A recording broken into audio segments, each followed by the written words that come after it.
Wake up, wake up. Patrick Mahomes is back in the Super Bowl against the Eagles. Can both teams lose a Super Bowl in the same year? We can only hope. Let's go.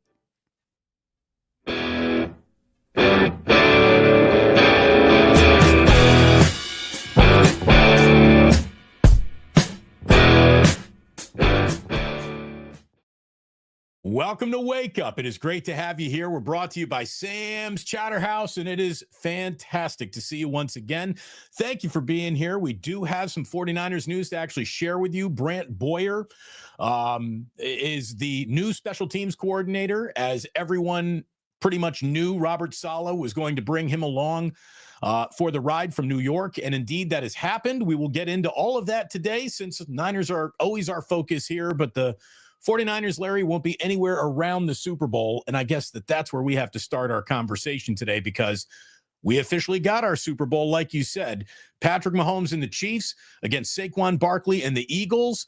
Pretty damn good, juicy-looking Super Bowl, all things considered. A real team of consequence that I think can go out there and meet the Chiefs on that field and answer the Chiefs on that field. Hopefully we get a great Super Bowl, but I just want to start by asking you a real simple football question, Larry. You think Josh Allen picked up that first down? I do. I thought Josh Allen had that first down. And then the NFL said he didn't. Yeah, I don't know. To me, I didn't think so at first. Then the second angle, I thought maybe he did. But, I don't know. It was close. It was close either way. My whole thing with this Super Bowl is just that here we go. I get a rematch of a Super Bowl that we've already seen.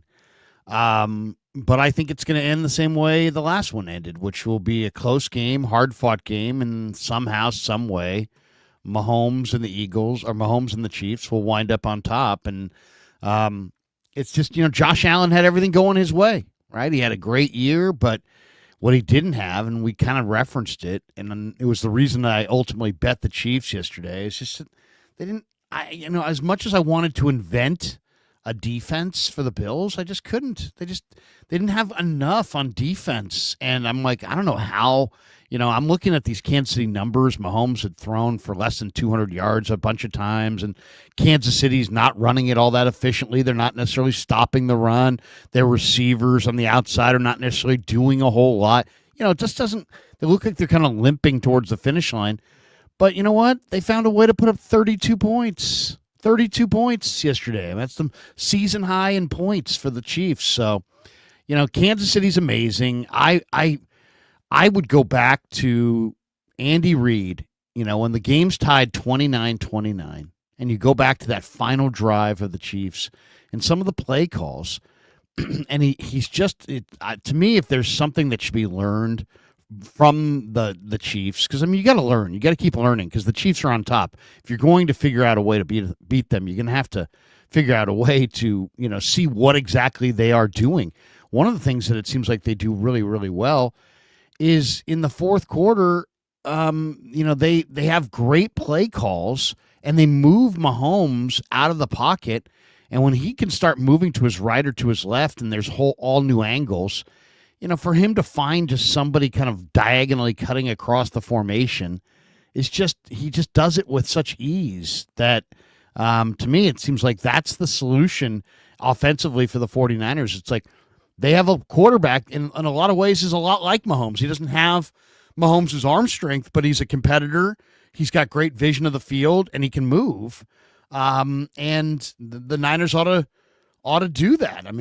I just think that, some of those plays that the Chiefs have where, you get Mahomes out front with blockers, you got to do that. You got to use some of that bootleg action and have that receiver out in the flat when you have Mahomes rolling to his throw hand side. And it's like, hey, make the defense decide. You want to defend the quarterback and leave the receiver open? You want to defend the receiver and leave the quarterback open to run?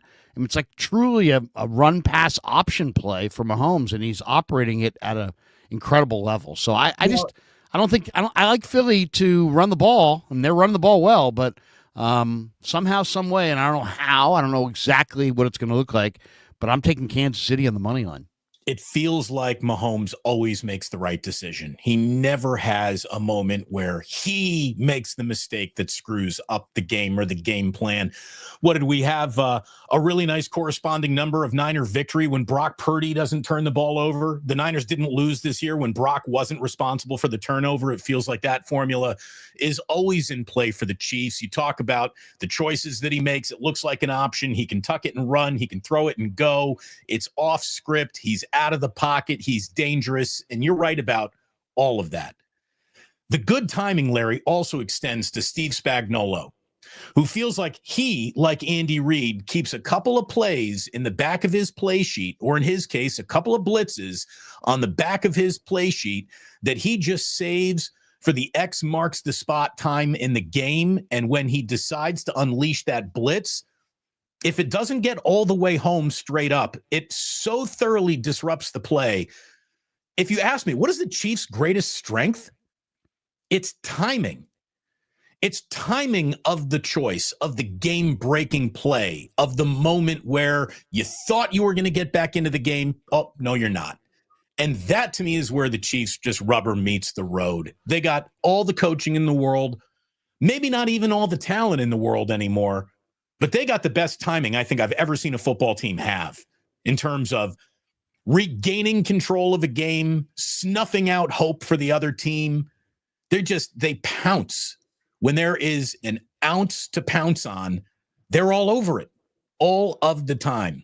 And look, Mahomes, you can love to hate him all you want. And I know that there's a lot of Chiefs fatigue and Mahomes hatred out there today. All I can tell you is you wish you had Patrick Mahomes. He is 29 years old, 7 years as a starter, 7 AFC title games, and next Sunday he'll be appearing in his 5th Super Bowl. Larry, it's the greatest start ever to a career, maybe across all sports. I mean, it really is. It really, really is. It's, the last thing we need to do is offer more verbal bouquets of flowers to Patrick Mahomes because he gets it blown by every broadcaster who does his games. He's so special. He's a great player. I mean, he's a great player, and it's a great organization. I mean, they give him good players. They drafted Xavier Worthy. I mean, in a lot of ways, this thing came down to those 2 selections at the end of the first round. I mean, the Bills had the higher pick. They traded it to the Chiefs. The Chiefs drafted Xavier Worthy. The Bills came back with Keon Coleman. Keon Coleman had 1 catch for 12 yards. Xavier Worthy had 6 catches for 85 yards and a touchdown. So in an era in a moment there where the rest of the Chiefs receivers last week and really in this playoff run have been shut down, you haven't seen Hollywood Brown or Juju Smith-Schuster or DeAndre Hopkins do diddly squat. They haven't done anything. No. They needed Xavier Worthy to step up and be that young receiver that's going to help carry them, and sure enough, he was. He had a couple runs for 16 yards. He caught 6 balls for 85 yards. He only was targeted 7 times. Chiefs were really good in the red zone. I'll tell you the one thing Kansas City doesn't do, and you just don't ever see it. They don't, they seem like they always have less mistakes and penalties than their opponent. Well, yesterday they had 1 fewer penalty. But they also, it seems like in the key moments, they get a final drive of the half where they need to score. They get a final drive of the game, 29-29. They're needing that field goal. It's that timing, Larry. It's a timing. They don't commit the false start. It's like, how many times did you see the 49ers get something going up? You know what? Illegal man downfield, false start, Aaron Banks, holding on Dom Pooney. The Chiefs don't do that. They don't take the penalty, a singular penalty, one holding call will put you behind the chains and do the numbers show that even any penalties on a drive have a huge a propensity to end that drive or to hurt that drive, and it's like the Chiefs don't make that penalty, and they certainly don't create that penalty in the fourth quarter, the overtime, the clutch drive. They never ever seemingly get called for a penalty. Their 3rd and 7 does not become 3rd and 17. Their 3rd and 7 does not become 3rd and 12. You know, they just it's an amazing thing. And then also I felt bad in this game. I mean, Josh Allen on that last throw.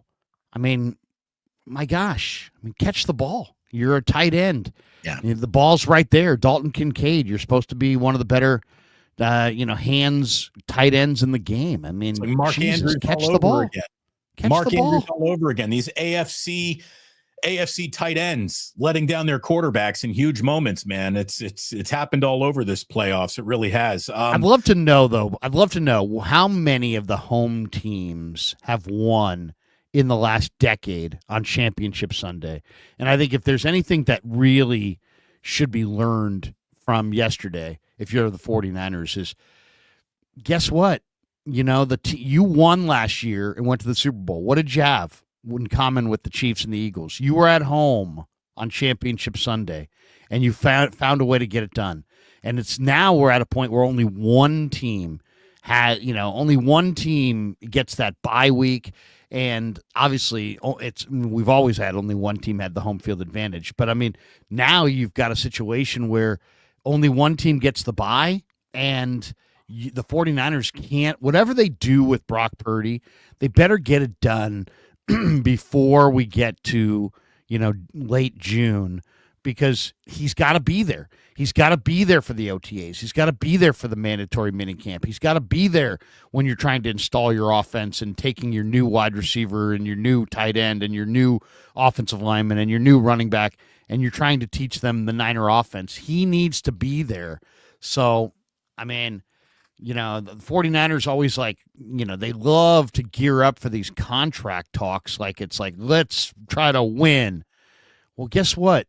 Any contract that doesn't get done before 4th of July is a loss. Period. I would agree. I totally agree. I don't care what you pay him. You better pay him before July 4th, or you're an idiot. And you've essentially killed your season before it even begins. Get him in, get to work. That's how it works. I mean, it's just that simple. Get everyone on the same page and dance in the same dance before the regular season begins. That's why the Niners broke so late out of the gate. They just never really got in their proper stance to line up before, on your mark, get set, go. So get ready before the gun fires and you're off and running. Just quickly, I was thinking about, where Mahomes is in terms of, all-time status. And the truth is we will find out. We will find out next Sunday. We really do. Because, Larry, if he does win 3 in a row and he's got that feather in his cap and no other team, no other franchise can say that they've done that, that's going to be pretty hard to deny him being, the backup quarterback to anybody historically. You could say, look, it's going to come down to a 3-man conversation. It's Brady, it's Joe, and it's Patrick Mahomes. That's really what we're talking about in terms of all-time quarterbacks. And if Patrick Mahomes wins this 2 Sundays from now, he might go to number 1. What he's definitely done is turn into the Michael Jordan of his era, where his greatness alone is preventing other truly great all-time players from ever being recognized as champions. And obviously that starts with Josh Allen, who is now 0-4 against the Chiefs. But it's the same thing with Lamar Jackson. To an extent, it's the same thing with Joe Burrow, even though Joe Burrow's had a little bit more success over Mahomes and the Chiefs than the other guys. But what the Chiefs have done is not only prop up their own legacies, but they've so tarnished, MVP quality caliber legacies of Josh Allen and Lamar Jackson. They're just freaking good, man. There's no other way to say it. And does the NFL help them? Do they get all the benefits of the doubt? I'm not here to argue it. I got eyes. I'm watching the same game you are. It feels like the decisions do tilt in the Chiefs' direction. Not some of the time, all of the time. It really does feel that way. But like Larry was saying, good teams don't make their own mistakes. Good teams have their mistakes coached out of them Monday through Saturday, and they don't show up on Sundays. And the Chiefs sure as shit show up on Sundays to play. And when they do, they're really hard to beat. There's just no way around it.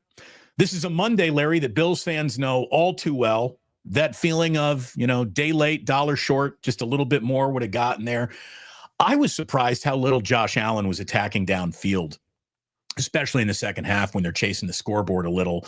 I don't know if this was right or not, because I didn't have my eyes solely trained on the game. I wasn't watching every play like it was a Zapruder film. But somebody on Twitter said that, Josh Allen had only attempted like 4 passes beyond the line of scrimmage in the second half of that game. Now, I don't know if that's true or not, but it didn't feel like he was attacking. And it did feel like James Cook was getting whatever he wanted, but for whatever reason, they weren't going back to him over and over and over again. I thought it should have been the Cook show, and it was not. Yeah, I mean, anytime you look at a box score and you see that you ran 32 times and you ran for 4.6 a carry, they were balanced. They had 34 passes, 32 runs. But yeah, if you look at James Cook, he was running for 6.5 a carry and he only got 13 carries. More. Yeah, he should have had more. I mean, especially since who's Josh Allen really throwing to? Mac Hollins was his number 1 receiver yesterday. Right. Khalil Shakir. Pretty Amari good. Cooper was very, very disappointing. Keon Coleman is a rookie. The tight ends are decent, nothing great. You get Curtis Samuel, who's a veteran. I mean, he just doesn't really have much. I mean, they don't really have a stellar, awesome group of receivers. They had Diggs. They moved him on. They tried to, Brandon Beane tried to, put a hole in the leak by picking up Amari Cooper, but Cooper was disappointing down the stretch. And I don't know if physically he was 100%. I mean, he caught all 4 of the balls they threw him, but if you told me on the day they traded for him that Amari Cooper was going to have 4 catches for 33 yards in the biggest in their big showdown game with the Chiefs with the Super Bowl on the line, I would have said, don't make the trade. I mean, right. Don't bother then. Why, yeah. What are you doing? So I don't know. Josh Allen's a great player. He's operating behind a great line. He didn't have great weapons. This game could have gone in any direction though. It was anybody's ball game, and Kansas City just knows how to win. They know how to finish.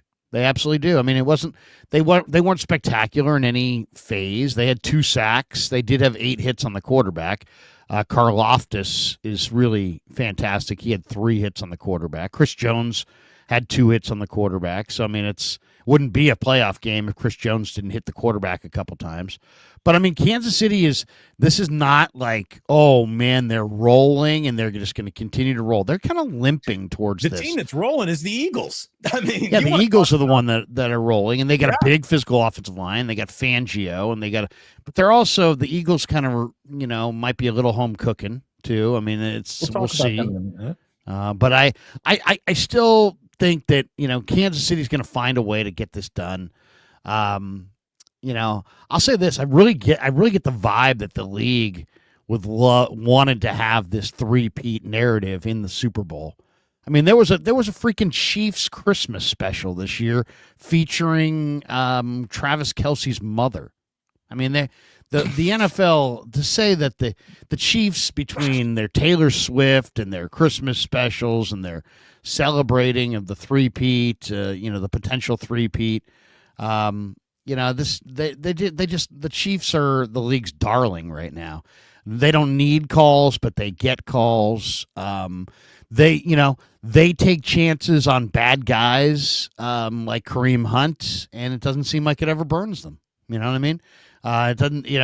They'll take on some questionable characters in their locker room. It doesn't seem like it bothers them. Kareem Hunt is playing fantastic football. He's probably one of the reasons they're going to win on Super Bowl Sunday. So, yeah, I mean, it's just Kansas City. What more can you say? I mean, Reed is the best play caller in the sport.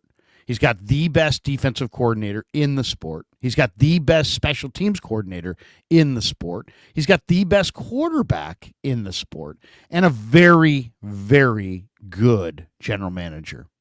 That's right there. So you want to beat them, you're going to have to build something that, first of all, it's all mindset, too. You're going to have to believe that you can beat them. I mean, the Chiefs have a belief that they're going to win all these close games, and you can see the other teams don't. Well, So it's after a while, it's just when one franchise is completely defined by the fact that at the end of the day it wins the game, and the other franchise is defined by the fact that at the end of the day it never wins the big game. It is like a little bit of that history just seeps into that game, and you could just feel it coming from Buffalo at the end there. Of course, they're going to lose this game because it's what happens in Buffalo. And look, can you imagine being a Bills fan? You know, I halfway grew up a Bills fan in upstate New York, and you know how hard it is to sell hope to a Buffalo Bills fan to go get them next year. You know how many times they've heard that? That's all they've heard in their lives. And with Josh Allen, I don't know how much you can really honestly believe it anymore. You know, like you didn't even really get a Super Bowl window. You never even appeared in a Super Bowl, but it feels like it's closed. As long as the Chiefs exist, the Bills are always going to be there to get a silver medal at best. That's the way it feels. And, you know, McDermott hasn't been able to change the temperature of that room. Josh Allen's excellence hasn't been able to change that temperature.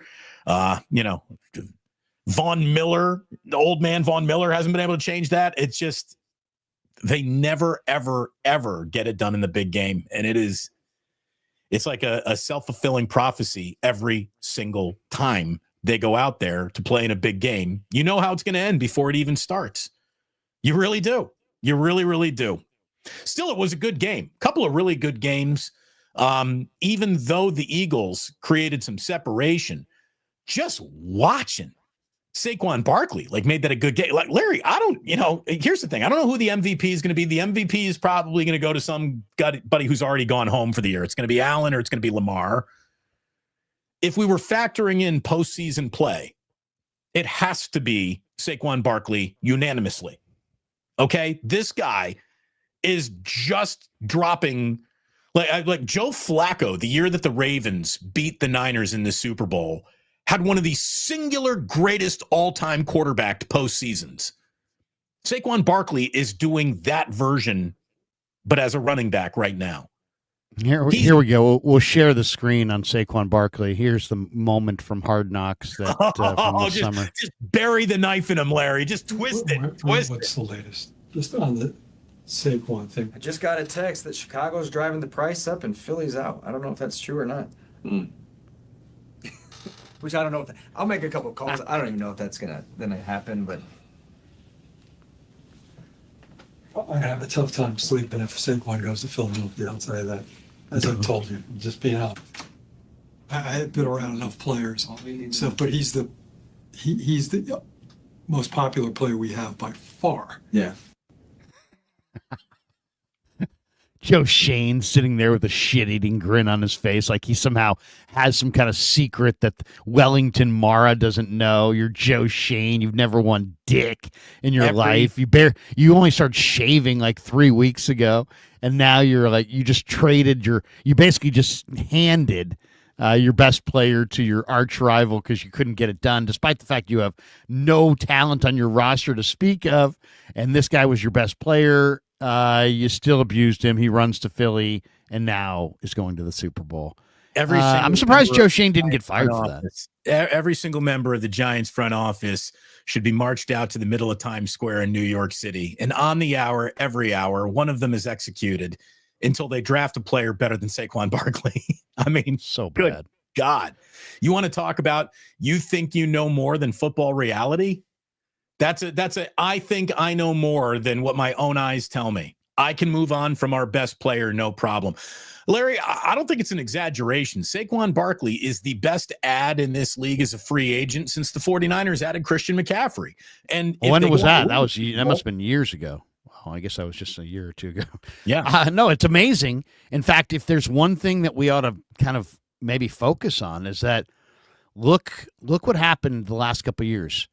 The Niners had a good team, got Christian McCaffrey, and ran the hell out of the ball and went to the Super Bowl. The Eagles had a really good team, added Saquon Barkley, ran the hell out of the ball, and are going to the Super Bowl. You know, maybe you look at the Detroit Lions. You know, they drafted Jahmyr Gibbs in the first round. A lot of people were like, what are you doing? Why are you drafting this running back in the first round? Maybe we're at a point now. You just mentioned James Cook and how good he looked. We might be at a point now where the devaluing of the running back is probably should come to an end. I mean, ultimately, yeah, you can have quarterbacks are great and they mean a lot, but could Mahomes do this if he didn't have Kareem Hunt? I don't know. I don't know. Would the Eagles be the same Eagles? Would they be in the Super Bowl if they didn't have Saquon Barkley? Would the Niners have reached last year's Super Bowl without Christian McCaffrey? No chance. Look what happened to the Niners this year without Christian McCaffrey. They won 6 games. So this idea that, first of all, this is an awesome running back class. You have to be able to run the ball. All right. And if the teams that can run the ball, I mean, have a distinct advantage. And right now, you're looking at the Eagles have a shot to beat the Chiefs because of one guy, Saquon Barkley, because of his presence. I think it's the NFL's ultimate cherry on top position, right? What you really want is a good football team. Get yourself a competent quarterback who is, middle of the pack or better. Get yourself an offensive line who can protect him and open up holes. Get a defense that is competent. Have a coach who knows what he's doing. Have another coach who makes sure that special teams mistakes don't define who you are. And then you add that running back. It is the perfect final piece to make a team come together. It's the running back is the carpet that really ties the room together. If I can go a little Big Lebowski on you here. Yeah, it really brings the room together. And that's what Saquon Barkley's done for the Eagles. He, they got good backs. The Eagles with Kenneth Gainwell, I'm sure would have had a 10-win season, Larry. They're pretty good, right? That's a good football team. That's a really good football team. And I'll tell you, you're asking about lessons that the Niners can learn from this postseason. Obviously, they went through the cherry on top running back experiment of their own. Not making your own mistakes. Certainly that's a good lesson. Getting better defensively. That's a good lesson. The real lesson, I think, for the 49ers is continuity. How many times in Philadelphia did they talk about getting rid of Howie Roseman? Maybe. Certainly Nick Sirianni. Sirianni's got to go. They're trying to fire their coach every other week in Philadelphia. Fans are. It's Dom, the security guard. They didn't even get rid of Dom. Like, that's how committed to continuity the Eagles really have been, and it's paid off for them.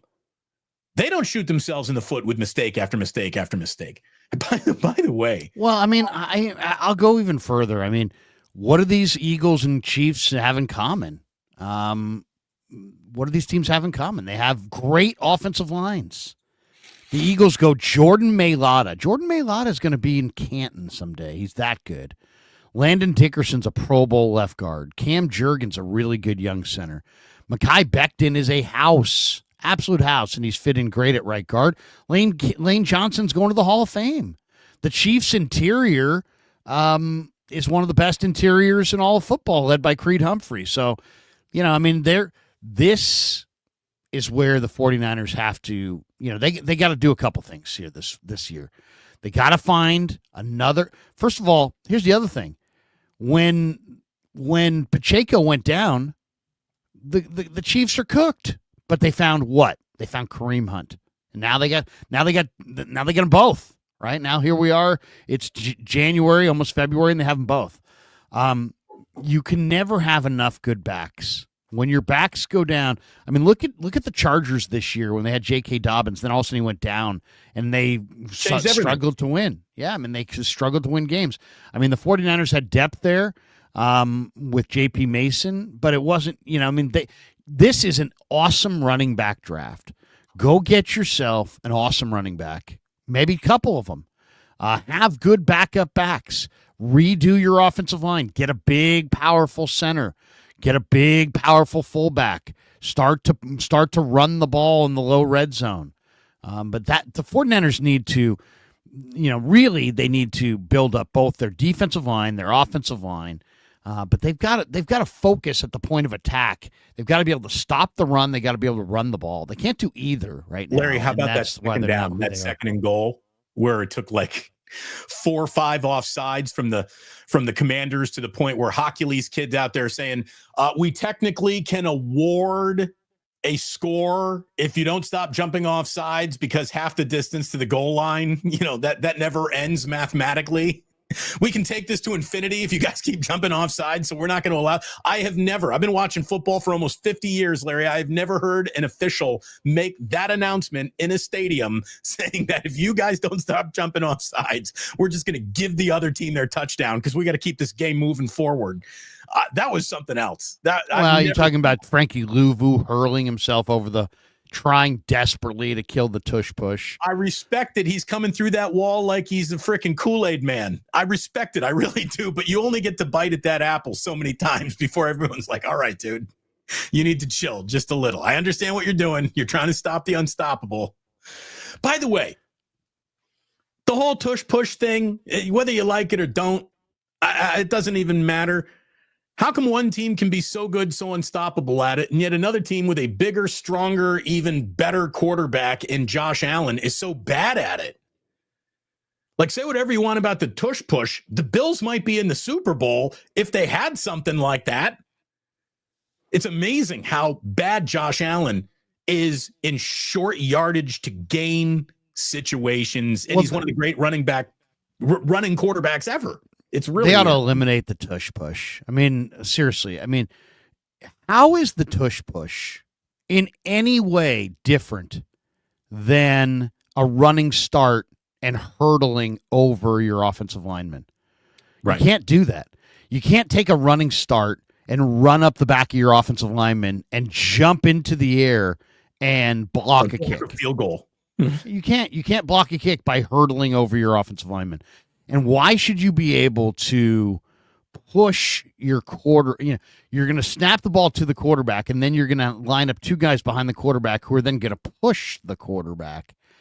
Nobody ever talks about this, but if you did get a great running quarterback in a big time, let's just say you had three just behemoths inside. What if all of a sudden a team perfected the tush push and they didn't blow the whistle, and you got, because basically it's all about where they blow the whistle. So you get the first run, and then what happens is if they blow the whistle, the play's dead, but they don't blow the whistle. So then they get the second run, and then they get a third run. So it's like, I've seen the tush push go for like 8 yards. All it needs to go for to ruin the league is 4. If it goes for 4 yards consistently, what if some team just said, you know what? We're going to get the biggest damn center, the biggest damn quarterback, the biggest damn guards, and we're just going to not even try to run an offense. We're just going to tush push on first down, second down, third down, and guess what? We're going to tush push on fourth down. And we're going to try to tush push our way all the way down the field. And I know that it would take literally just a couple games like that before the NFL would literally they'd rule it. They'd say, no. We're not going to give away our beautiful passing game to a bunch of, basically we're going to turn our game into rugby. We're not going to do it. I don't think you need to worry about it because no coach has an ego so small that they don't want to show you how good of a coach that they are. There's no coach who would be comfortable running a play for an entire game. So it's never going to happen. They would if they ran. They would if you could not stop it. I'm going to tell you right now. I mean, what if the 49ers lost their quarterback in the championship game like they did? What if the Niners had been the Eagles? If the Eagles in that same game, instead of the Niners losing Purdy, if the Eagles had lost Hurts, let's just say, and they or lost their running back and they had nothing, or lost a receiver, they actually run that tush push, and if they ran it effectively in a game and got 6 or 7 yards and you couldn't stop it, why would you're never fumbling hardly. You're not putting the ball in the air. It's a low risk deal. I'm just saying. Wouldn't do it. Shanahan would want to have some sort of play where he shows you how smart he is. We all know that. But here's the deal: how smart is it to keep running for 5 yards a pop on first down? Look at it this way: if Kyle Shanahan can tush push his way to a Super Bowl, he better fucking start on that project today. Okay. Well, anybody could. Anybody could do it. If any team can tush. By the way, not anybody can do it. As far as I'm concerned, there's only one team that can do it, and they do it, and they do it better than anyone. They do. Well, other teams do it and have some success going for, I'm just saying my whole thing is just like, hey, look, this is not good for football. And if you can't, I mean, it's bizarre. You can't hurdle your line, but you can push your quarterback. I don't have a problem with the play. Stop it. I mean, I really do. Stop it. Stop creating the 4th and short scenario that the tush push takes advantage of. Play better on 1st, 2nd, and 3rd down. I mean, to me, but they're not only doing it on 4th down. I mean, they'll do it on 3rd down sometimes. I mean, it's not always a 4th down situation. But I'm just saying, it's so effective and so ugly that if it stays, if it becomes more effective, it's going to remain that ugly. And so, eventually, if every team in the league did it and did it a ton, they'd overrule it, because it's terrible to watch. That's the problem. It's awful to watch. You could ruin your sport if you were so good at it that you got to 3rd down and you just scrum it. And the Eagles are good at it, but I mean, they're not trying. If they wanted to, you could get the biggest bodies you want in there. I mean, you could take big fat defensive tackles and put them in there. You sound like Barbieri talking about sumo goalies. Well, you could. I mean, you could take the biggest guys there are and just say, we'll just find 350-pound guys and we'll just tush push it. I don't have a problem with it. It doesn't offend You would me. have a problem with it if everybody did it all day. That's my point. And the league would have a problem with it. I guess I'll worry about that when that starts happening. I don't think it's going to happen. I just don't. I think their coaches are trying to do too much. There's too much talent. You're paying quarterbacks way too much to take them out of the equation, not throwing the ball. And what'd you pay Ayuk $30 million a year for if you're just going to tush push? I mean, it's a copycat league. If the Eagles win the Super Bowl, believe me, if the Eagles have success, no one's doing it, Larry. Yeah, but if the Eagles have success in a high-profile game in a Super Bowl type situation, and did this and had success doing it, teams would copy it. And if enough teams copied it, they'd be like, no, because they don't want it, because it's ugly, and nobody wants to watch that kind of football. They just haven't done it. I mean, there are teams this year that went for it on 4th down way more than teams did last year. Well, what the hell? The sport's been around forever. How come? What happened this year? Well, I mean, I don't know. Some teams had success. The Commanders had more success on 4th down this season than in any season where the Eagles had success on 4th down with their tush push. But my point is, what if it's a copycat league? It's always been a copycat league. The top 4 teams in pro football, they had this on the pregame show yesterday. They showed the stat that I showed to my audience last week, which was that the top 4 teams in going for it on 4th down are all the top 4 teams alive. By the way, what is that going to lead to? What is that going to lead to in the future? How about more teams are going to go for it on 4th down. This is how the game changes. Yeah. How about the Commanders going for it twice on 4th down in their opening drive and then get to a 3rd, 4th down and electing to kick the field goal? I thought that was a little, illogical. Why? The 3rd, 4th down was 4th and long. The 3rd, 4th down was like 4th and wasn't the 3rd, 4th down 4th and 10? Was it?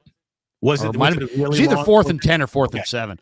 Yeah, I mean they got into they go for it, but they are not going to go for it after 4th and 5, which is probably the way it should go. I mean, I think the Niners ought to go for it a lot more, because I think the analytics over the next 20 years are going to show that. If you put us in a time capsule and brought us back in 2045, I bet you the football looks different, and that there's a lot more teams going for it on 4th down. I think it has to be that it's way. It's like the 3-point line in basketball. Yeah. Larry Bird was an awesome 3-point shooter. He took like 3 a game. If he played now, he'd take like 20 a game. So the change in basketball, let me tell you, if basketball were played in the early 90s like it is today, the NBA's all-time leading scorer would have been Reggie Miller. Reggie Miller would have been shooting 17 threes a night. Reggie Miller didn't shoot 17 threes in a month when he was playing, So, yeah, right. I mean, it's a totally different game now. And some people would argue that this game with the threes is the better game. This is the better way to play. I don't know if it's more entertaining or not, but you could make an argument about, does it help you win? 3 is better than 2. And there's no question than that, about that. It makes Steph one of the greatest offensive players of all time because of that extra point. So I don't know, but it is interesting to see the way football evolves, because it isn't, norms of today are not the norms of yesteryear, and it's like you get the sense that football has been run by guys who are not analytically driven, and only recently has the analytics crowd even had a seat at the table.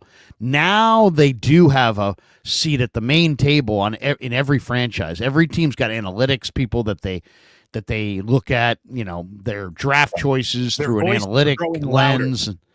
Everybody's looking for different ways to get an advantage, and analytics is just information. But now they're going to analyze that information and they're going to make decisions based on it. And I think we're going to see more kind of variance to NFL offense and more copying in the decade ahead, because everybody's going to look for something new wrinkle. Right. No, yeah. Everyone's looking for the next advantage, and as soon as somebody finds it, you want to be the second person to that advantage for sure. You absolutely want to. What's the old famous Bear Bryant quote from down in Alabama? I won't be the first to integrate, but I won't be the third. So when he knows there's a new direction to march in, he'll march in it, and that's what all smart football programs do. By the way, never want to steer you wrong. Put this in your analytics pipe and smoke it. Sam's Chowderhouse is the best afternoon you can spend in Northern California. Hop in your car, get on down to Half Moon Bay, go get that lobster roll. Look at all that lobster meat just sitting on a lobster roll. Look at the food at Sam's Chowderhouse. You cannot do any better than Sam's. It's a great getaway. It's a great day trip. Look at that view down in Half Moon Bay. Get yourself to Sam's Chowderhouse, our sponsor here on Wake Up, and we thank them very, very much. Larry, I know that you were good to your sponsor over the weekend at Pig and a Pickle. How'd your meetup go? It was good. We were out in Corte Madera yesterday. We had some great people come out and watch some football with us, some Krug Show fans, and it was a good time. A lot of incredible food, and Damon had some amazing brisket. He put together. I had so many good things yesterday. He now does taquitos. The taquitos were fantastic. Crunchy. Does he put brisket in the taquitos? Are they brisket taquitos? No, they're like a pulled pork taquito, but it's so good. And then he fries them, and it's like, he pan fries them. Fantastic. The chicken pot pie is fantastic. Everything was absolutely amazing. The chili, they had the brisket chili going yesterday. A bunch of people at the counter watching the brisket chili, or having the brisket chili as they're watching the game. So yeah, it was good times. Good times, and it was great to see Damon and Mary. They say lots and lots of people come in talking about the Krug Show, talking about YouTube, and celebrating Pig and a Pickle. So absolutely fantastic, and we'll do another one there. Obviously, it's football season has come to an end, but maybe draft weekend, we'll see. But definitely we'll make another appearance at Pig and a Pickle, and they do a fantastic job being the title sponsor of the Krug Show, and it's been an awesome relationship for both of us. That's awesome. We're so sorry we couldn't join you after a little flag football with the boys. We couldn't make it up to Corte Madera, but I'm glad it was an awesome event. If you don't mind, Larry, I'd like to invite everyone to the Super Plus party that we're doing at the Halfway Club on Super Bowl Sunday. We've got the back room reserved for us at this now James Beard Award nominated Best Bar in America. The Halfway Club on Geneva is where we're going to be getting together on Super Bowl Sunday. Larry, I know that you're making your Super Bowl plans. I hope you can maybe join us for the game for a little bit. It should be an awful lot of fun. We're going to have a big screen TV, drink specials, food specials. It's going to be a great time. Halfway Club on Geneva. We hope to see you all there. We got a good Super Bowl. We got Chiefs. We got Eagles. When you see the Eagles there, knowing that this was the team that the 49ers were like rubbing up against for all of these years, does it frustrate you a little bit more? Is it hard seeing the Eagles back in the game? No, not there. No, I don't think it's hard. I think more than anything, it's motivating. It's motivating. I mean, look at last year. Last year, Tampa Bay took Philly apart. Their defense was a mess. They had a bad offensive coordinator. They had a bad defensive coordinator. They had guys pointing the finger at one another. They had some bad chemistry. You had a Hall of Famer retiring, and Jason Kelsey and Fletcher Cox moving on, and they had some kind of the changing of the guard there. And you know what? Howie Roseman attacked the offseason with a vengeance. He really did. He did a phenomenal job. He brought in Vic Fangio. He brought in Kellen Moore. He changed out both coordinators. They didn't sit there and go, well, Vic Fangio is going to have real strong ideas. No, they said, let's go get somebody who's great and proven, and they did that. Then they went in the draft, and I thought got the best player in Quinyon Mitchell. I thought he was the cleanest prospect of any of the prospects. He was a plug-and-play corner. They plugged him in at right corner. He did not miss a beat. And then they went out and made the biggest acquisition of the offseason, acquiring Saquon Barkley. They made a very underrated addition, I thought, in picking up Mekhi Becton to play right guard to add another beastly player to their team. They traded for Jahan Dotson. Failed tackle in one place can be a great guard in another place, right? Well, I mean, yeah, just because a guy can't play offensive tackle doesn't mean that he can't move people in the run game as a guard. I mean, he's just a gigantic-bodied guard. They also picked up Zach Bond and turned him into an all-pro linebacker. They got an incredible performance this year out of Oren Burks. They reacquired C.J. Gardner-Johnson. I mean, Oren Burks played his ass off yesterday. He played well. He absolutely played well. So they did a nice job at like saying, man, we're not getting it done. It's players and coaches, and they added significant players and coaches, and built up an incredible run game around their quarterback. I mean, they have a very good quarterback. They don't have an elite quarterback, and I think the Niners ought to learn from the Eagles. He fits what they do. I think the same way Brock Purdy fits well what the Niners do. But look at how much better they're supporting Jalen Hurts than the Niners are supporting Brock Purdy. Well, they've got an absolute monstrous. I mean, Ross Tucker said it this weekend. Now, Ross Tucker is a Philly honk and total Philly homer. Don't forget that. But he did make the point, and he's a former NFL offensive lineman. He has credibility. He said, this is the biggest, most physically dominant offensive line I've ever seen.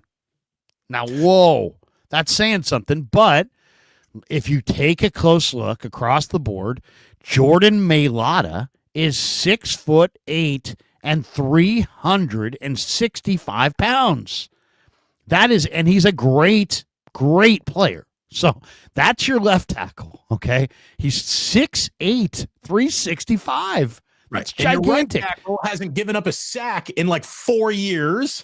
Well, Landon Dickerson is the left guard. We'll move left to right. He's 6'6", 332 pounds. That is your left guard, Landon Dickerson. Cam Jurgens, your center, is also a big boy. You're talking about 6'3", 305. So, I mean, he's a big center. That's about 15, 20 pounds more than Jake Brendel, and he's a better athlete. Mekhi Becton is arguably the biggest person on the planet. He is their right guard, and they list him at 6'7", 363. So he's actually not even the biggest guy in his line. He's smaller than Mailata. But you got him at right guard, and then you mentioned Lane Johnson. And Lane Johnson is a Hall of Famer, and he's 6'6", 325. So, I mean, they have just a big, monstrous offensive line, and they got a great running back, and they got terrific weapons. So, yeah, I mean, and they got good backup quarterbacks. They can win with Kenny Pickett. They've proven they can win with Tanner McKee. They have a second back in Kenneth Gainwell. I mean, they've got a really good tight end in Dallas Goedert. I mean, they've got Devontae and Jahan Dotson and AJ Brown. All right. So here, a really good team. I did a little show prep for you, and this is going to sound like a segment that you would do. This is a very Larry Krueger segment I'm about to do for you. You ready? Do you want to know why the Eagles are going to New Orleans and no 49er will be there without a plane ticket that they buy on their own? It's because one of these teams keeps hitting on early picks, and the other team traded a lot of early picks for Trey Lance. That's the difference. Just going through the first 3 rounds of the last 4 drafts. Last year, Quinyon Mitchell, Cooper DeJean, Jalix Hunt, 2 starters in the first 3 rounds. In 2023, Jalen Carter, Nolan Smith, Tyler Steen, 2 starters in your first 3 rounds. 2022, Jordan Davis, Cam Jurgens, and Nakobe Dean. Now, I don't think Nakobe Dean's even rostered anymore, but the other 2 guys are starters. No, Nakobe Dean is great. He's just hurt. He just hurt right now. Yeah, he didn't play this year, or hasn't played. No, he did. No, he was great. He was great this year. He just got hurt like 3 weeks ago. Okay, but he's great. I mean, he is. They thought he was a bust, and this year he emerged as fantastic. And then I don't know what 3-4 weeks ago he got hurt. 2021, Devontae Smith, Landon Dickerson, and Milton Williams. There are 3 starters right there. So in their last 4 drafts, in the first 3 rounds alone, they found 9 starters. 9 starters in their first 3 rounds alone. Howie Roseman is crushing it. And Nick Sirianni, who's easy to dislike, he's easy to make fun of. He takes the bait of fans who want to yell at him. And the fact that he gives it back to him actually earns more house credit in Philadelphia than it is a demerit in Philadelphia. It might look ridiculous to the rest of us, but screaming at Sully from across the street is a very normal thing to do in Philadelphia. And it all fits together. It fits. They're deep. They found their starters in the draft. They're a really good team, man. They're a really good team. And because of Vic Fangio, I'm gonna give them a puncher's chance in this Super Bowl. I think the Chiefs are gonna win it. It's the Chiefs' world until it isn't.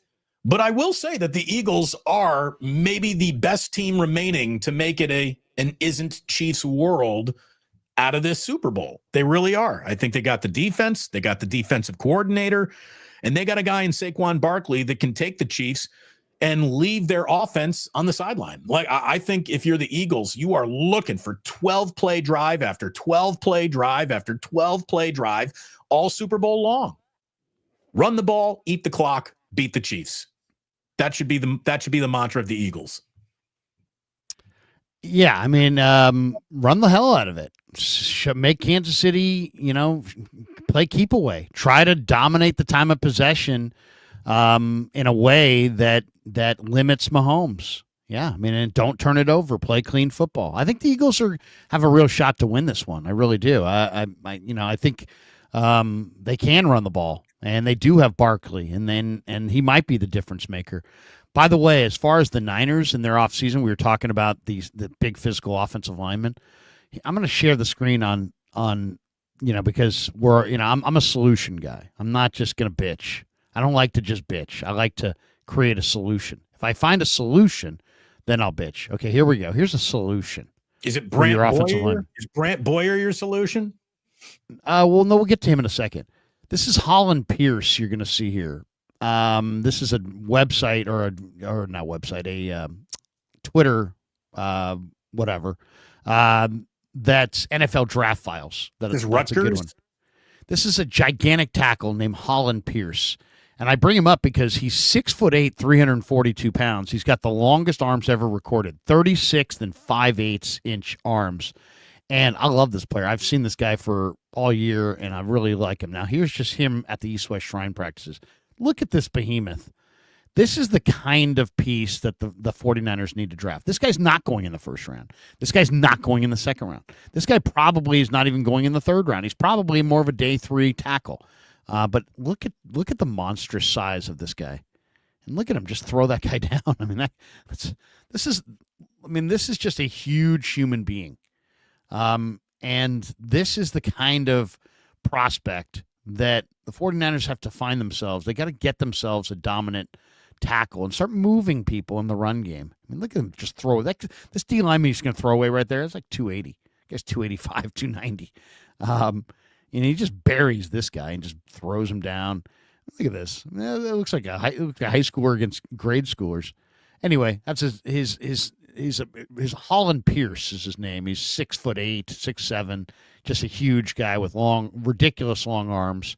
which he's not using perfectly here, but he will in the NFL. But there you go. Holland Pierce, just you're looking for a solution on that offensive line, somebody who could be the Niners, answer. That's one of them right there.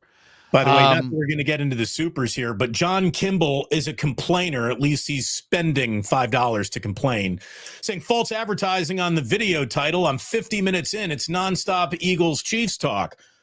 Well, yeah, we just got the Super Bowl set yesterday, so that's kind of a big deal around the sport. And also, this news about Brant Boyer was made official like 3 minutes before we came on air today.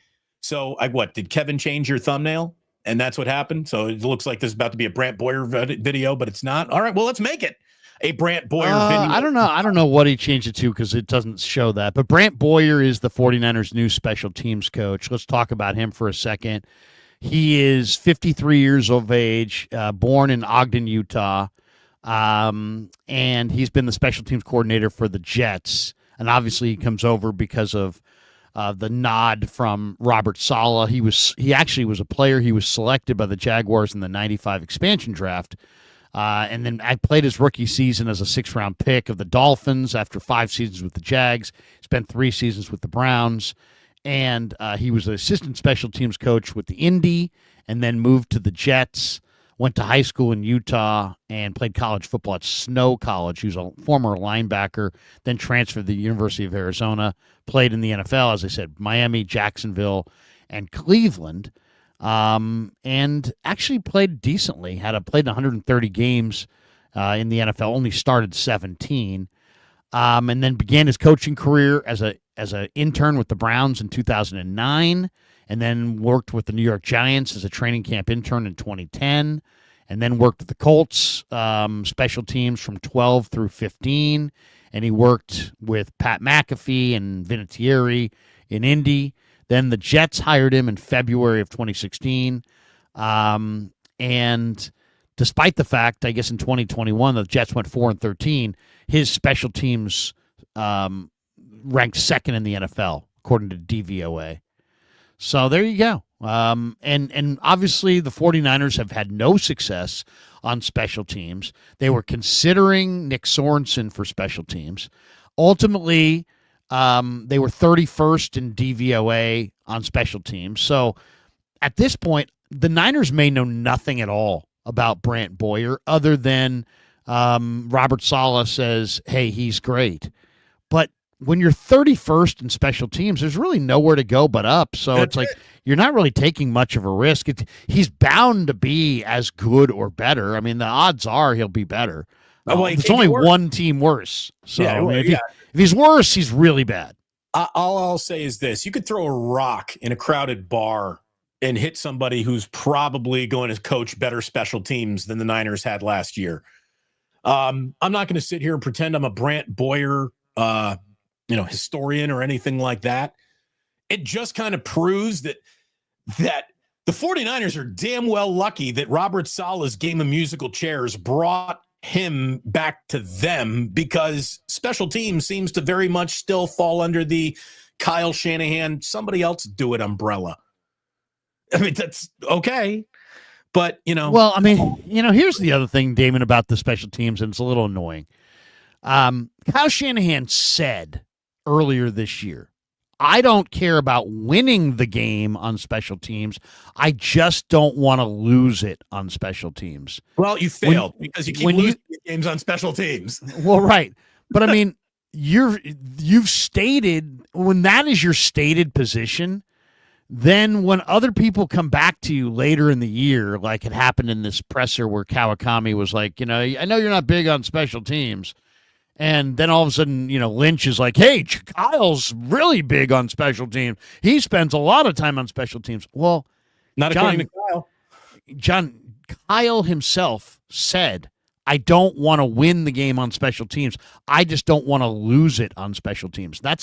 We didn't invent that. He said that earlier this year. So when that is your stated spot, your stated,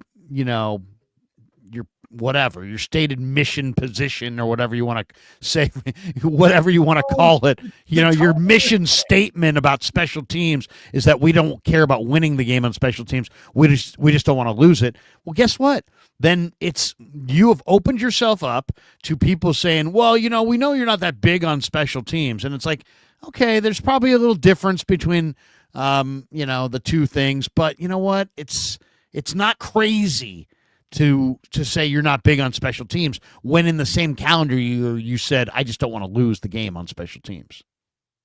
So yeah, I know everybody's defending everybody, and it's us against them, and this and that, and Lynch is going to defend Shanahan because he felt like he was being attacked, but Shanahan said that earlier this year, so I mean he's got to own that. I mean that's 100%. That's what he said.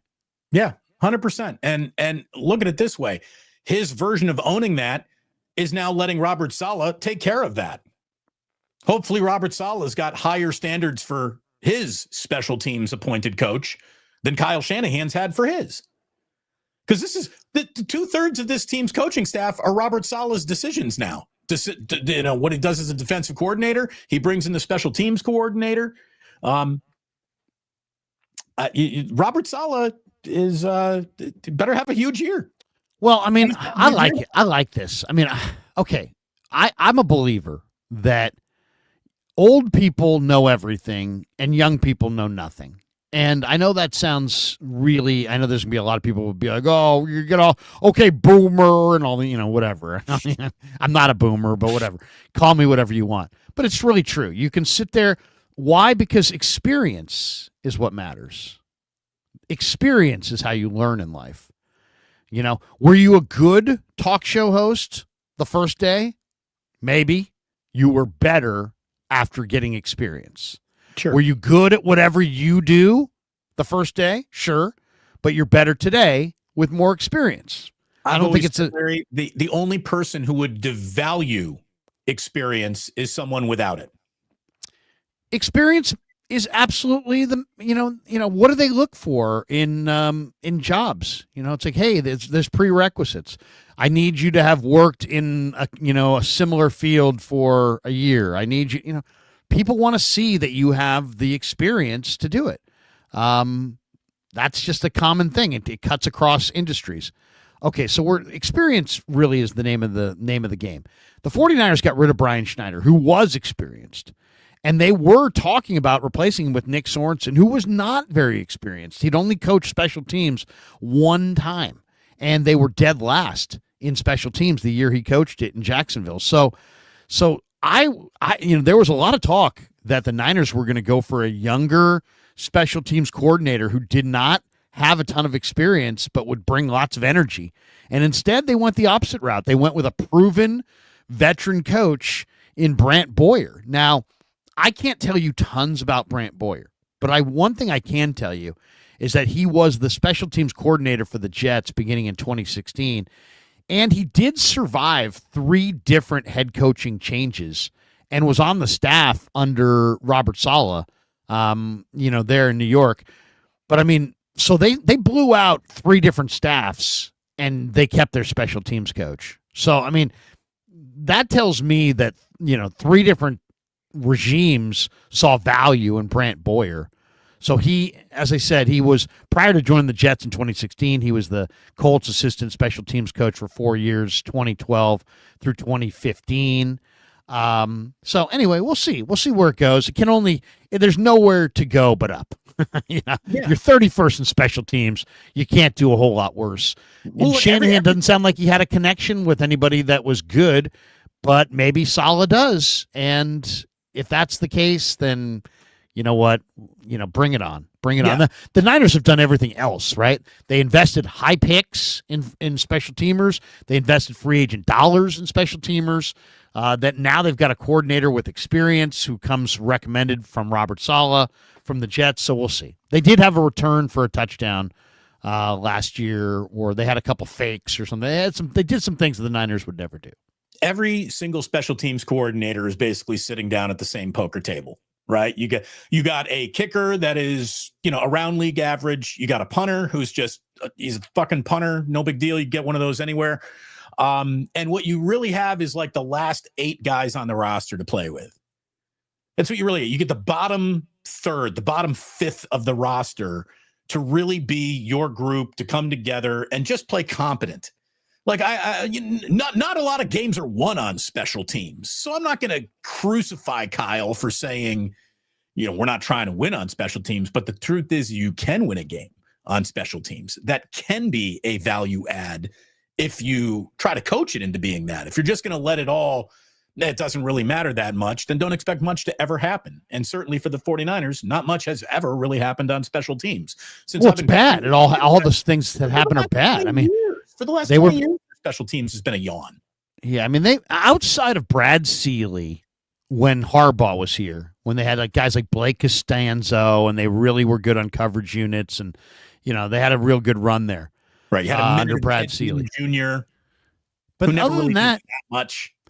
Niners have been bad on special teams. And this year, week 2, there was a blocked punt against Minnesota. Week 3, there was a fake punt for a first down, and then a huge return late in the game that led to the Rams coming from behind and beating the 49ers. I mean, there were major F-ups all season long on special teams. And it couldn't continue. I mean, they probably should have fired Schneider halfway through, but they didn't sound like they had an idea for anybody who was any better, and they just rolled with it, and it wound up burning them most of the year. So, I agree with Shanahan.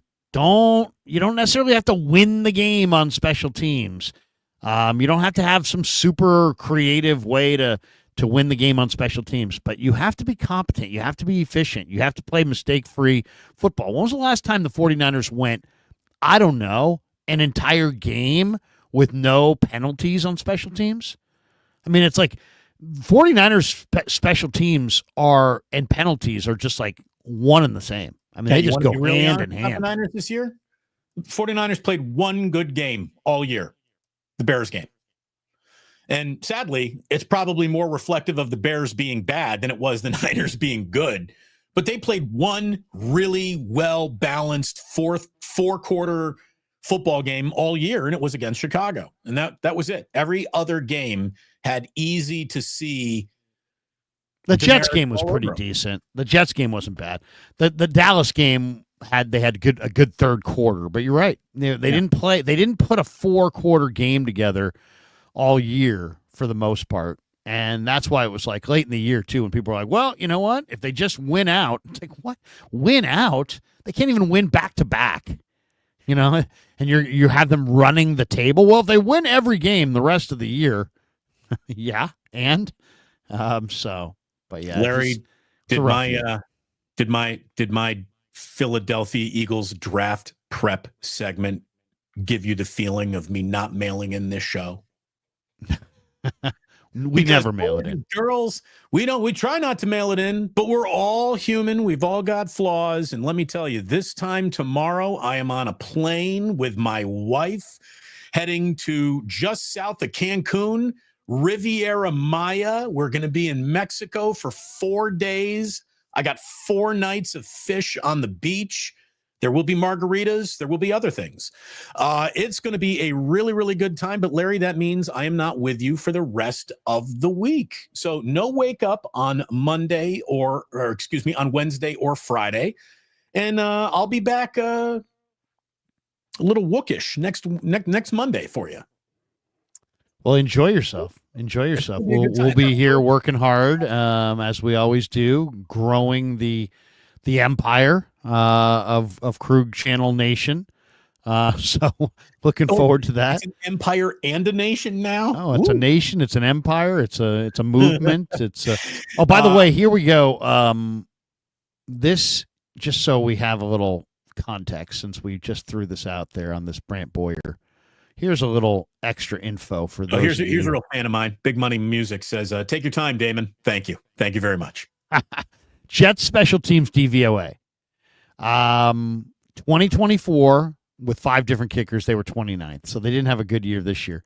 But last year, 5th, 2022 second, 2021 second, 2020 fourth, 2019 second. So that's good. I mean, There you that's good. That's I'll the take most that right there. about the Jets. That looks good. I'll take that all day and every day. That's a good. That's a major step up, is it not? That's a major step up, without a doubt. Yeah. You give. How about that?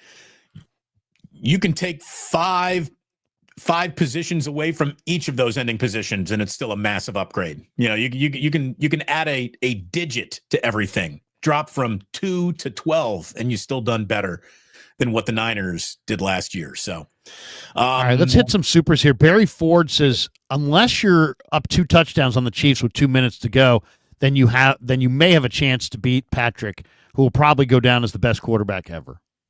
I mean, Patrick Mahomes has an incredible skill set. He's got a very strong body. He's got a really great arm. He's got just enough foot speed to be dangerous. And he's surrounded by a terrific coach. And he's been groomed by Alex Smith and Andy Reid. He's got the support of Reid. The only time that he was even fallible was when he had lost both offensive tackles and lost to Tom Brady in the Super Bowl because Tampa Bay's defense just kind of owned the day. And really, other than that, nobody else has had any success against Patrick Mahomes. And all these guys, Josh Allen, Joe Burrow, Lamar Jackson, Brock Purdy, Jalen Hurts, they're all wearing no rings, none, because Patrick's got them all. He's done to them what Michael Jordan did to Stockton and Malone and Sean Kemp and Clyde Drexler, all these great players that shared the era who never got a bite of that championship apple because Jordan took all the apples. Yeah. That's what Mahomes is doing. 7 years as a starter, 7 AFC title games. That's amazing. The Chiefs, it's literally his birthright to be in the game. The Chiefs' season begins in the AFC title game.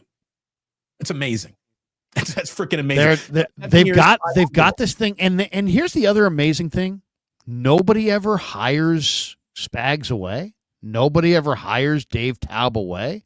Nobody ever seems like they can do anything to disrupt what the Chiefs have going. I saw a mock draft the other day that had them getting like 4 incredible players. I mean, it was like Colston Loveland, the Michigan tight end, and you're going to get him to replace Kelsey, and like they were going to get Trey Harris, who's like a tremendous receiver, and they're going to get a great running back. I mean, it was like if the Chiefs just keep dominating the draft, it's like they're never going to take a backslid. Chardol in the house says SGA Sports Talk Channel new member. Way to go! Nice, welcome, thank you. Justin Rodriguez might be a hot take, but with two T's, I don't really have to hear about how Lamar Jackson and Josh Allen are so elite. They rarely seem to deliver in big playoff games. Also, very tired of the Chiefs. Yeah, I mean, all these guys that were supposedly super elite, that they all kind of crapped out. Eventually. Right. I mean, the difference between Brock Purdy and these guys are the truly measurable elite quarterbacks who cannot sniff Brock Purdy's resume of postseason success yet. Okay, can't even sniff it. They're great players, but they're in the era of Mahomes. I'll tell you what it feels like. It feels like every one of these Mahomes and Reid playoff games, whether they be playoff games or Super Bowl, they all feel identical. They literally do. The venue is always Arrowhead, it seems like, outside of the Super Bowl. The Chiefs just always play the show on the road in Baltimore last year in the AFC. They did do it did do it in Baltimore, but most of these games have come at home. And they just look so comfortable at the end. They don't make big mistakes. They win games in all 3 phases. It's truly an amazing thing. They are a dynasty, and it really does feel kind of like you're in their moment, and it's not your moment. That's the vibe that it gives when you're watching them. It doesn't feel like, man, Brock Purdy and the Niners are in their moment. No, it feels like they're in Mahomes' moment. Look, until somehow you climb that mountain, it's going to feel the same. No 49er fan's going to sleep better with this information, but maybe it'll help you fall asleep just a little faster. You're still going to toss and turn. But Kyle Shanahan with the 49ers is 0-2 in the Super Bowl. And if the Chiefs win it again this year, Kyle Shanahan has gone 0-2 against the single greatest dynasty in the history of the sport of football. That's what will have happened. Not that anybody wants to, qualify how they lost as that's a good loss now, but the Niners' losses to the Chiefs are not these historical moments of San Francisco disappointment that you have to wear as badges of shame the rest of your life. You lost to the Chiefs. You know who the Chiefs beat? Everybody. That's who they beat. They beat everybody. The Niners were just another name drawn out of the hat, and no matter what name came out of that hat, they were going to beat them too. And I'll tell you, if they do win this 3 in a row, you can't deny them that. You can't deny them that they're the best 3-year window in the history of this league, without a doubt. And then you add in the Super Bowls that they lost as well, or they're a special, special group. They're going to be one of the greatest teams of our lives. The way that the Warriors are one of the great teams of our lives, the way that the late 90s Yankees were one of the great teams of our lives, this Chiefs team is one of the great teams of our lives. Hate them or not, you have to admit it. And everybody wants to, there's just this constant, not everyone, but I mean, lots of people are just, Shanahan. You would swear that like Shanahan just some horrible coach that the Niners have been saddled with this absolute nightmare forever. Campo. Yeah, I mean, it's like, suddenly it's like, it's the Mike Singletary era or something, and it's Shanahan. But yeah, I'm looking at Andy Reid and his run in Philly. Okay, I'm just going to read you his regular season records in Philly. 5-11 in the first year, so it wasn't a good first year. But then after that first year, 11-5, 11-5, 12-4, 12-4, 13-3. 05 they fell to 6-10. 2006 though they bounced back 10-6. They had a couple down years, 8-8, 9-6. Then they're 11-5, 10-6, 8-8, and then they bottomed out in 2012. They went 4-12. He got fired. Okay,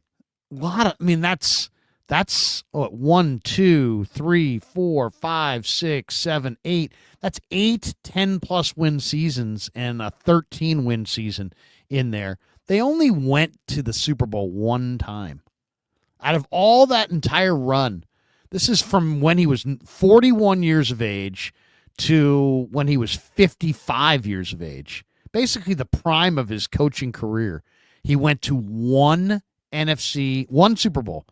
In 2004, they went 13-3, and McNabb got them to the Super Bowl, and they lost to Tom Brady. Okay, so that was it in Philly. He goes to Kansas City in 2013 at age 55, and he's now won the Super Bowl 3 times and is on the verge and lost it. He's been to 4 and gone 3-1, and now he's been to 5, and we'll see if he goes 4-1 or 3-2.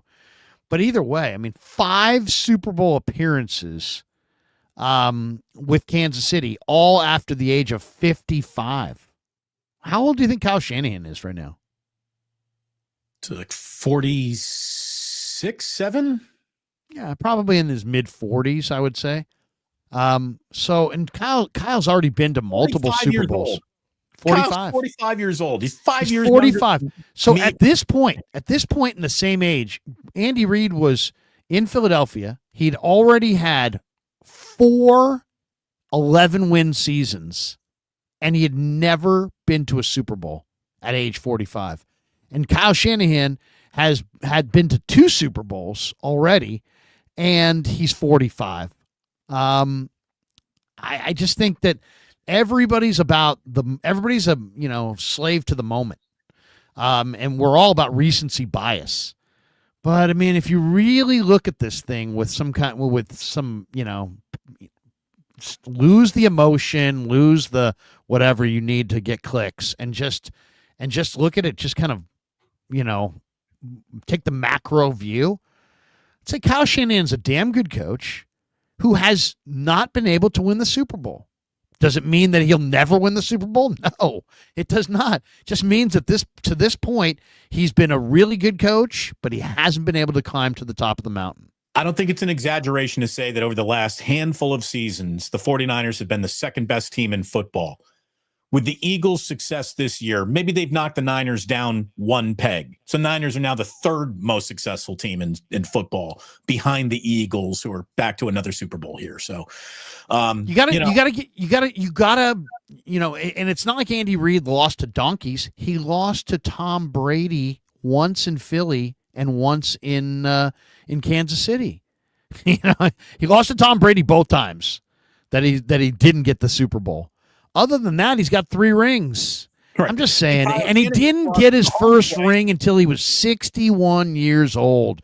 So spare me the Kyle Shanahan will never do it. Kyle Shanahan's 45. Reed did not win Super Bowl #1 until he was 61. I'm not saying we want to wait another 20 years. I'm just saying be patient. Be patient. Yeah. This thing will get done. And it's about players. When you got something that works, you want to keep it together. And I think that even though the season went off the rails, what the 49ers have together under Shanahan works more often than not.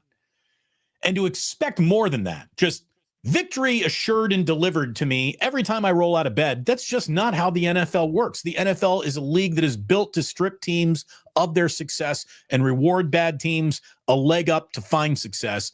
And that's what makes what the Chiefs have done that much more impressive. They have created a level of excellence that is so hard to imagine your own team having, that you then get angry at the NFL for every flag that goes against them or for them. And, a lot of people are saying these Chiefs titles will have pockmarks all over them because the league curries favor with the Chiefs. No, that's not how it works. And I'm going to tell you right now, I hope the 49ers can win the next 3 Super Bowls with the most amount of pockmarks available. Okay? Give the Niners 1 billion pockmark Super Bowls right now. I'll take all the titles that you want to shit on right now. There were people, I remember because I lived through this. There were people that claimed that the 1994 Super Bowl, which was the Niners' 5th Lombardi, that it didn't really matter because they went and got Dion, and they had Dent, and they had Ricky Jackson, and they had Plummer, and they had Norton, and it was the dawn of free agency. It was the beginning of free agency. It was year 1 of free agency, and they bought some free agents, and they won. But I mean, it's like if the Commanders had won yesterday and won in 2 weeks, they probably would have set the record for the number of free agents, that signed in a single or off season. So would there have been an asterisk? So I'm just going to say, my whole point is, in the moment, maybe there were some people would say, oh, you know what, that 5th Lombardi has an asterisk. Now years later, it's just, hey, the Niners have 5. Nobody's like, well, they have 4 and 1. No, they have 5, right? So it's, and it just doesn't matter. Let's hit the rest of these. We also have John Kimball in the house. He says false advertising. Okay. We got okay, we got Thank you, John. Thank you, John. Appreciate you. Here we go. Mike Baker. Did you guys hear Kyle talk about one reason they struggle was because they went deep into the playoffs a couple of years and didn't have time to make adjustments? There's something to be said for a shortened off season. Yeah, I think that's part of it. I don't think that's the only reason. The real reason, if you want to point to one reason and have one reason, the one reason is they missed 10 picks in the first 3 rounds in 21, 22, and 23. That is the one reason why the 49ers have struggled, the same way there isn't one reason why the Chiefs have all this success. Who makes more deeper postseason runs than the Chiefs? It's not affecting them. Yeah, exactly. Joseph Ernberg says, can Saleh take us to the Super Bowl next season or too soon?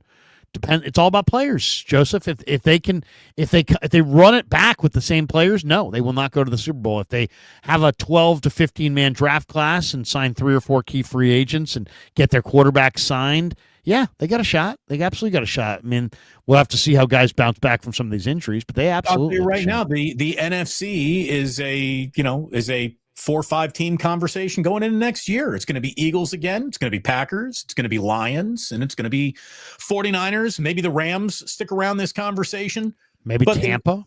Maybe Tampa. Maybe, there's always somebody that you don't really see. And Fuji Simeon says, by the way, why right now? Fade the Commanders next year. I'm just telling you. Lightning rarely strikes twice. Watch the Commanders come back under the guise of they're going to be the team to beat. And for whatever reason, they're not. Because the league has a little bit of a book on Jaden Daniels. It's going to be like C.J. Stroud and the Texans 2.0. Watch just look at the schedule. I mean, look at the teams they played this year, and then look at the teams they'll play next year. I mean, right. I just looked at the teams that the Niners are playing next year, and that's a really easy schedule. They ought to rampage that schedule. They really should. 10 wins. Fuji Simeon, 49ers need to poach some of the Eagles' draft scout staff. Okay, take that. Fuji Simeon, do the Niners extend Purdy before or after the draft? My guess is it's going to be after, but I would like it to be before. I think you do it in March. As soon as that calendar year flips, I think I get it done right then and there. But I think they're going to wait. But you know what? I don't think they're going to want to wait. I think they're just ultimately it's going to take longer. They can't let it get to July. If it gets to July, and I saw this the other day, and I totally agree. A good deal for the Niners in July or August is still way worse than a bad deal for the Niners in May or June. Get it done early. I like that, Larry. Yeah, because it doesn't matter. It's not about the dollars. It's about no quarterbacks ever won the Super Bowl by holding out. You can't. He's got to be there when they install this offense. Clarence Shout Beeks, out to Dubliner, West Portal. Yeah, love the Dubliner. Says, let's drink ourselves stupid at the Dubliner and boo both teams. Larry Krueger has appeared at the Dubliner on occasion. I have. Unfortunately, my laptop could not appear with me. That was a problem. But Greg R. Jay-Z says, sorry, guys. The Queefs and the Mahomes have no respect from us and Dave Portnoy because the refs carry them.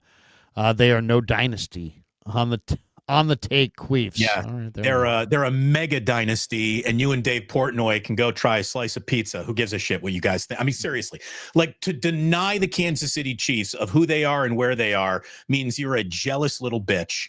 Who's Portnoy's team? Patriots? Yeah, he's a Patriots guy. Of course. Joseph Ernberg. So you want Kyle for another 6 to 7 years? I have no problem. First of all, the Niners are one of the best teams in pro football. I mean, if you said to me, who's the dominant team of this era? Everybody would say Kansas City. If you said who's the second most dominant team in this era, I think most people would say Niners. So yes, I would like Kyle around. I do remember Chip Kelly, who, by the way, is now suddenly people want Chip Kelly. How wild is that? How wild is that? Chip Kelly is the biggest fraud of a coach. The idea that he was going to be like some innovative monster. What's innovative about him? He runs bad plays quickly. I mean, he won at Ohio State. Did you see their team? They have 2 NFL running backs, 3 NFL receivers, 2 NFL offensive linemen, an NFL quarterback, and like 9 guys on defense who are going to play in the NFL. You're telling me that it was Chip Kelly? That's what you got out of that? I mean, unbelievable. I'll take that freshman receiver all day, every day. You can have Chip Kelly. Joseph Ernberg, how many years without Super Bowl do you give Kyle? It depends. Yeah. It depends. I mean, it's not your birthright to win the Super Bowl. How many times does Kyle miss the playoffs? Because I think if Kyle were to make the playoffs for the next 5 years in a row, he's going to get a 6th year. I mean, I know that everyone thinks that without a Super Bowl, it's nothing but colossal failure. That's not how these teams see themselves. It's not the reflection they're looking for in the mirror. And you could say, well, I have higher standards then as a fan than these owners do. No, but they're running a business and they know acutely how difficult it is to be successful in this business. And for some reason, you've been sold a bill of goods that you believe it's easy. And I don't know why you would believe that, because there's proof every single Sunday on your television how hard this all is. But you assume that for the 49ers and Kyle Shanahan, it should be a level of easy that is unavailable to anyone else. And I just don't know why people think like that. I don't. This shit is hard. Very hard. It's funny, too. It's like Mike Tomlin. When was the last time Mike Tomlin one, but everybody's like, Mike Tomlin's the greatest coach of all time. So he's the greatest coach of all time, and Shanahan only has got, the clock's ticking. But Mike Tomlin doesn't want a playoff game, and like I think I have kids that are, my kid was like barely born last time he won a playoff game. Fuji see me. I still laugh at Andy Reid at age 12 in that punt, pass, and kick competition video. Do the Lions take a step back with the loss of both coordinators? I definitely think the Lions take a step back. Damon was talking about talking about other teams taking a back step. I think the Lions definitely do. Andy Reid looked like Andy Reid. Offensive line to be a problem. They really do. The Lions got some shit that matters almost more than coaching does. But yeah, there's no way the Lions are going to be better next year than they were this year, right? Well, I mean, it depends. I mean, the star of their show is their general manager, and he keeps drafting great players. So if he just keeps drafting great players, they'll be fine, no matter who their coordinators are. But yeah, I mean, losing Aaron Glenn, that's going to hurt. Losing their offensive coordinator, who's mercurial, that's going to hurt. Yeah, I think they're now starting to probably question the bloom's probably off the Jared Goff rose. I don't know if they'll be chanting Jared Goff anymore. But yeah, it's next year. They're going to roll into the year with expectations, and let's see if they can get it done. And we got this one from Greg RJZ. Mahomes Super Bowl stats versus Montana's equals Chevy versus a Ferrari. Okay. I haven't checked Montana's stats, but I know there were no picks. Barry Ford says, bring me back a shot glass from Mexico. There you go. Mike Baker says, Larry, can you please ask Kyle why no hurry-up offense? It is odd. That would be worthy of a question because they ran a hurry-up offense at times. Obviously, Kyle is a believer that if you have the talent, you don't have to worry about changing tempo. And that tempo is something that you do when you don't have the talent, when you don't match up, and you start playing games with tempo. Because, I've asked him about it in the past, and he said, yeah, well, we did a lot of tempo when we first got here. Well, and that's all he'll say. But the implication is we did that when we first got here because we didn't have enough talent. And now we have plenty of talent. Now we don't need to do that anymore. And I don't know that I would agree with that wholeheartedly. I think I'm just calling a little bullshit on that myself because tempo means the other team can't make line changes. Tempo means the other team's got to stay in its packages. And tempo is, it's a wrinkle. I mean, look at it this way. When another team plays tempo against you, do you feel anything? If you don't feel anything, then okay, that's fine. But if you feel anything, that's the impact of tempo on an opposing defense. So when other teams run tempo on you, you can't, as Damon said, you can't make substitutions. You can't make the changes and adjustments you want to make, and you're a little bit stressed. Is it ruining the game? No, but it adds a little bit of stress to the next play or series of plays. So if it adds a little stress, why wouldn't you want to add a little stress to your opponent? I don't understand the total lack of use of any kind of tempo at any point. They never speed it up. They never seem to slow it down. I mean, Brock Purdy will slow it down if the game's, being won and he'll run that clock down. But other than that, they don't really do anything that impacts tempo, and they never go hurry up, ever. I'm not sure why. But that is worthy of a question. I'm not sure exactly how to ask that question or where to ask that question because, we get Kyle in these post-practice things or game situations, and this is a little bit more of like a general philosophy type question. Right. But it might be a good question early in camp or mini camp this offseason. So we'll throw that out. I would like the question asked in a way that doesn't immediately put him in a defensive posture. I want a conversation about it, not a Q&A. Yeah, tell me your philosophy. Yeah. Kyle, this seems to be your philosophy. Am I right in saying that? And how do you see this? As opposed to, why aren't you doing this? Yes, if you come at somebody in kind of an accusatory gotcha mode, they turtle up. They go into a shell and you never get shit. Right. So you got to ask it the right way. Let me defend my guy here for a minute. Right. And then all of a sudden everybody's defending everybody. But if you asked it in kind of like a, hey, you know what? I've noticed this, and this is kind of my take. Is this what I'm seeing? Tell me more. Educate me. the way a question can be asked can get all kinds of different, 100%. results. By the way, Greg again drops $2 to share the this is why he was known as Joe Cool. Montana in the Super Bowl, 127 passer rating, 11 touchdowns, 0 interceptions, 4 of them shiny trophies. He was perfect. He spoiled us. But with his perfect play. And then we had to adjust to life without him. You want to talk about maybe the most interesting stat and then relating it back to the regular season and just shows you the directions that everyone's pointed in? How about this? Larry, in the NFC Championship game, the Eagles had 7 rushing touchdowns. The Dallas Cowboys had 6 all season long. Well, they didn't find the need to have a running back. Don't need Derrick Henry. Can't afford. It doesn't really fit the scheme. What do you Tony mean? Pollard's going to Tennessee. Should we get somebody? Nah. Why get somebody? Guy who's all shoulder pads, elbows, and knees doesn't fit the scheme. What scheme are you running? Well, here's the other question. How does an owner of a football team that once won 3 rings on the back of Emmitt Smith not show up in camp in a year that you expect to win with a running back? None. You signed Zeke Elliott. You went with Rico Dowdell. You had Emmitt Smith. You don't see the value in a running back? And now people are like, they're going to draft Ashton Gianti. Why would they? If they didn't value a running back this year, why would they suddenly going to value a running back so highly that they're going to draft one in the first round? Look, if they're looking around the league, very contradictory. Think cherry on top the way we were talking about. I mean, that's not that the Cowboys are a running back away from contending.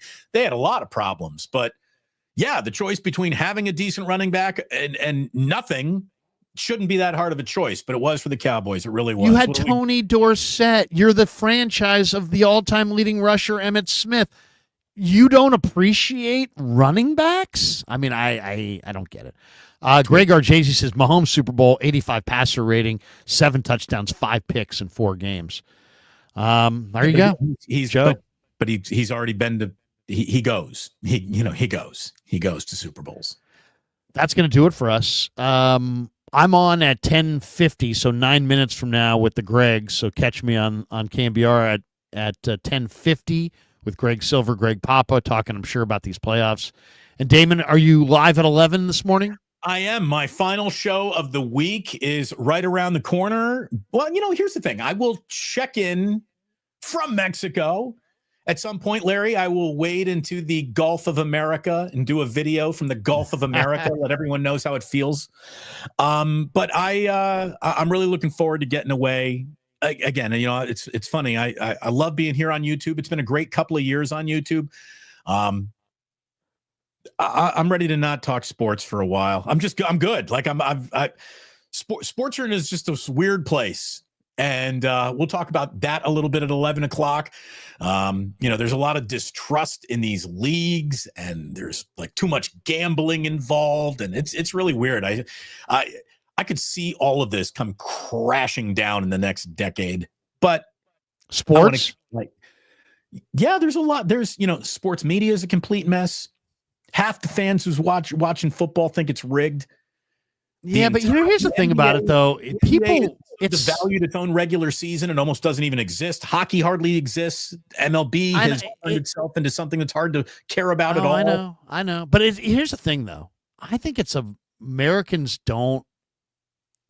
The normalcy that we feel in our lives are a lot of times tied to sports and this kind of what I would call almost like an alternate reality, right? I mean, because it's like, in a way, your own reality, and then you forget about your own reality, and you turn on a 4-hour college football game or a pro football game, and that becomes your reality for 3 hours. And I think that is always going to be a nice it's a great distraction. Change it's up. A great distraction. Yeah, it's a great distraction. But people it's aren't a diversion. It's a distraction happy anymore. Like you watch, people sit down to watch a game for 4 hours and then they complain about it for the next 4 days. It's really weird. The way we consume and cover sports has changed so dramatically in our lifetime. And I don't know if it's for the better, but anyways, we're going to talk about that. And then Larry, I'm out of here. Via con Dios. You know what I mean? I hope everyone has a great week, and we'll be back at it next Monday here on Wake Up. But thanks to everyone for watching and all the well wishes. And we're going to go have a good time. The first vacation away from the boys in 5 years for my wife and I. Oh, my God. I love the boys. They're the best. Absolutely the best. Fatherhood is one of the most good important because, I mean, things ever. it's But, always good to love your family. Yeah. Have a good time in Mexico. Dip your toes in the water for good old Trent Baalke. And you know what? I could be down there. Hey, wait a second. Who knew? Me and Damon at the same time on the beach.